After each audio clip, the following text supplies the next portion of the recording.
भारत के लिए आज बहुत बड़ी उपलब्धि है। 16 जनवरी से शुरू हुए कोविड टीकाकरण में आज 100 करोड़ से ज़्यादा वैक्सीनेशन हो चुका है, यानी 100 करोड़ से ज़्यादा वैक्सीन डोज दी जा चुकी हैं। और हमारे साथ इस वक्त बात करने के लिए मौजूद हैं doctor Sanjay Rai, community medicine के डॉक्टर हैं एम्स में। और इनका परिचय ये भी है कि जो भारत बायोटेक की कोवैक्सीन थी उसका क्लिनिकल ट्रायल, वैक्सीन जब आने वाली थी उससे पहले यहाँ पर एम्स में इन्होंने ही किया था। बूस्टर डोज का ट्रायल, बच्चों में ट्रायल इन्होंने किया। सर, आज भारत में कोरोना टीकाकरण 100 करोड़ के मार्क को पार कर गया है, किस तरह देखते हैं आप? कितनी बड़ी अचीवमेंट मानते हैं और कितना फ़ायदा होगा सर? देखो, एक बहुत लंबी यात्रा थी टीकाकरण डेवलप करने से लेके क्लिनिकल ट्रायल करना और फिर उसके बाद जो है इम्प्लीमेंट होना, 100 करोड़ का आंकड़ा छूना। दुनिया के किसी देश ने अभी तक 100 करोड़ का 50% भी इसका नहीं हो पाया है। आप चाइना को छोड़ दीजिए, चाइना ने भी जून के बाद डेटा अपना रिलीज़ किया और अचानक उसका जो है कि 1 बिलियन के आसपास, मतलब 100 करोड़ के आसपास या 100 करोड़ से ज़्यादा उसका हो गया। अदरवाइज़ अगर चाइना को आप हटा दें तो किसी देश ने, चाहे वो डेवलप हो, डेवलपिंग कंट्री नहीं है, तो ये अगर टीकाकरण के लिहाज से देखें तो एक बहुत बड़ी उपलब्धि है जिसकी शायद जो है किसी ने कल्पना नहीं की थी। और शायद इसका जब क्लिनिकल ट्रायल शुरू हुआ था या जब वैक्सीन 16 जनवरी से लगना शुरू हुआ था तो भी लोगों ने कहा था कि शायद दिसंबर तक जो है भारत 50 करोड़ भी नहीं कर पाएगा। डिमांड जो है, लॉजिस्टिक मैनेजमेंट करना, ये सब करना जो है लोगों ने यही कहा था। लेकिन आज जो है अक्टूबर माह में ही हम 100 करोड़ का आंकड़ा छू गए। यह एक बहुत बड़ी उपलब्धि है इस देश के लिए नहीं, पूरी दुनिया के लिए, कि अगर कोई ठान ले तो कुछ भी कर सकता है। सर, वैक्सीन का बहुत बड़ा रोल आप मानते हैं इसको, जो कोरोना की महामारी थी इसमें रहा? क्योंकि वैक्सीन आने के बाद कई बार कहा गया कि वैक्सीन से बहुत फ़ायदे हैं, मोर्टेलिटी रोक रहा है, प्रिकॉशन भी हो रहे हैं। देखिए, चूँकि जो हमारे पास मॉर्टेलिटी मेनली हुई थी सेकेंड वेव के समय में हुई थी, और सेकेंड वेव जब आया था उस समय तक वैक्सीनेशन बहुत नहीं हुआ था। किसी वेव को रोकने में वैक्सीन बहुत कारगर नहीं हुआ क्योंकि इन्फेक्शन को रोकने में कारगर नहीं है, बट सीवियरिटी को रोकता है, डेथ को रोकता है। तो ओवरऑल जो फ्यूचर में अगर कोई वेव आ रही है उसमें कारगर होगा, डेफिनेटली होना चाहिए, क्योंकि सीवियरिटी रोक रहा है और डेथ रोक रहा है। जो अभी तक जो वेव थे उस समय इतने कम लोगों को वैक्सीन लगा हुआ था कि उसका वह इम्पैक्ट देखने में नहीं आया। 100 करोड़ हो गए, अब ये कहा जा रहा है कि 94 करोड़ की आबादी है जो कि 18 साल से ज़्यादा है। फिर बच्चों की बात भी की जा रही है, आपने भी ट्रायल किए, तो आपको क्या लगता है कब तक हो जाएगा ये जो 94 करोड़ लोग हैं इनका दोनों डोज प्लस बच्चों को कब तक आपको लगता है कि शुरू किया जा सकेगा? देखिए, 100% वैक्सीनेशन कभी भी नहीं होता, कहीं भी किसी भी देश में किसी भी वैक्सीन को लेके नहीं हो सकता। कई कारण से कुछ लोगों को वैक्सीन दी नहीं जा सकती, उनको कुछ ऐसी प्रॉब्लम होती है, वैक्सीन से एलर्जी हो सकती है, कुछ भी रीज़न हो सकता है, तो 100% कभी नहीं होता।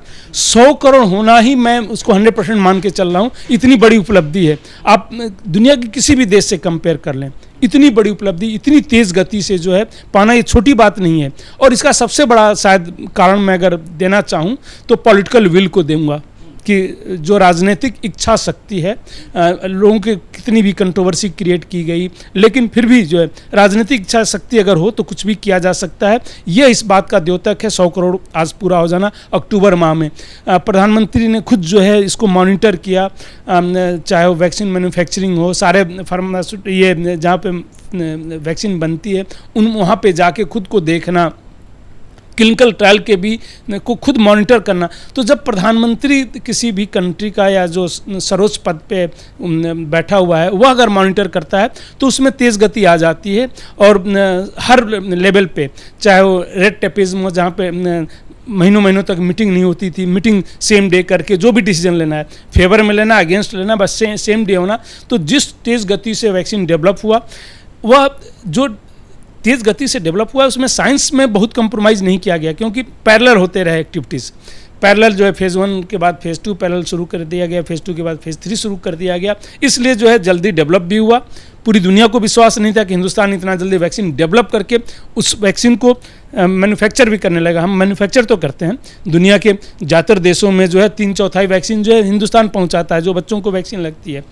तो लोगों को ये था कि मैन्युफैक्चर है हिंदुस्तान वैक्सीन के लिए, बट खुद डेवलप करके उसको मैन्युफैक्चर करना जो है ये लोगों को विश्वास नहीं हो रहा था, बट आज वह हिंदुस्तान ने कर दिखाया। सर, आपकी जिस वैक्सीन का आपने क्लिनिकल ट्रायल किया यहाँ पर वैक्सीन आने से पहले भी और उसके बाद भी बूस्टर डोज, तो उस वैक्सीन के 100 को मतलब वो भी उस वैक्सीन कार्यक्रम में शामिल है टीकाकरण में होना, कितना अच्छा महसूस या गर्व से फील? बिल्कुल, ये हमेशा अच्छा लगता है कि जिस वैक्सीन पे हम लोग काम करना शुरू किए थे, फेज़ 1 का ट्रायल किया, फिर फेज़ 2 का ट्रायल किया, फेज़ 3 का यहीं पे एम्स में ही किया और लोगों में भी बहुत उत्साह था। सबसे ज़्यादा तो बधाई उन लोगों को जो फेज़ 1 ट्रायल में और फेज़ 2 हमारे ट्रायल में पार्टिसिपेट किए, क्योंकि अगर वॉलंटियर्स नहीं होते तो इतना जल्दी नहीं आ पाता वैक्सीन भी। तो उन वॉलंटियर्स को, जिसमें हमें सेफ्टी का भी नहीं पता था, कि वैक्सीन सेफ़ है कि नहीं, हमने सिर्फ एडवर्टाइज़ किया था। हमें 100 सीट की लोगों की ज़रूरत थी वॉलंटियर्स की। 4,500 के आसपास वॉलंटियर्स ने 4 दिन के अंदर एप्लीकेशन दे दिया था। लोगों में उत्साह था, लोग भी बढ़ चढ़ के इसमें हिस्सा लेना चाहते थे। तो रियली सबके साथ साथ वो भी बधाई के पात्र हैं और सबसे ज़्यादा जो है क्रेडिट उनको मिलना चाहिए जिन लोगों ने इस ट्रायल में हिस्सा लिया। करीब टोटल जो है 25 से 30 हज़ार के बीच में 26,000 तो हमारे फेज़ 3 में ही हिस्सा लिया लोगों ने, वह इसके लिए हैं। और डेफिनेटली हम लोगों को तो एज ए रिसर्चर जो है खुशी मिलती है कि वह एक जो भी रिसर्च आपने किया वह सक्सेस हुआ, इम्प्लीमेंट हुआ, वह जो है किसी बीमारी जिसके लिए आप कर रहे थे उस बीमारी को रोकने में सक्षम है, मतलब सीवियरिटी को, एटलीस्ट इन्फेक्शन को भले ही ना रोक पाए, सीवियरिटी को रोकने में सक्षम है, डेथ को रोकने में सक्षम है। तो एक भी लाइफ अगर बचती है उससे तो हमें डेफिनेटली खुशी मिलती है as a researcher, as a scientist, as a doctor वह है। तो हमारे लिए तो खुशी की बात है ही, पूरी कंट्री के लिए खुशी की बात है और सिर्फ इस कंट्री के लिए नहीं, पूरी दुनिया के लिए खुशी की बात है। बहुत खुश हैं डॉक्टर संजय राय, जिन्होंने एम्स में कोवैक्सीन का क्लिनिकल ट्रायल किया था फेज़ 1 से लेकर फेज़ 3 तक का, और बेहद खुश इस बात से हैं कि 100 करोड़ से ज़्यादा लोग वैक्सीन डोजेज जो हैं दी जा चुकी हैं और बहुत बड़ी अचीवमेंट, ये बहुत बड़ी उपलब्धि मान रहे हैं इसको। कैमरामैन राजेश के साथ प्रफुल्ल श्रीवास्तव, ABP न्यूज़, दिल्ली।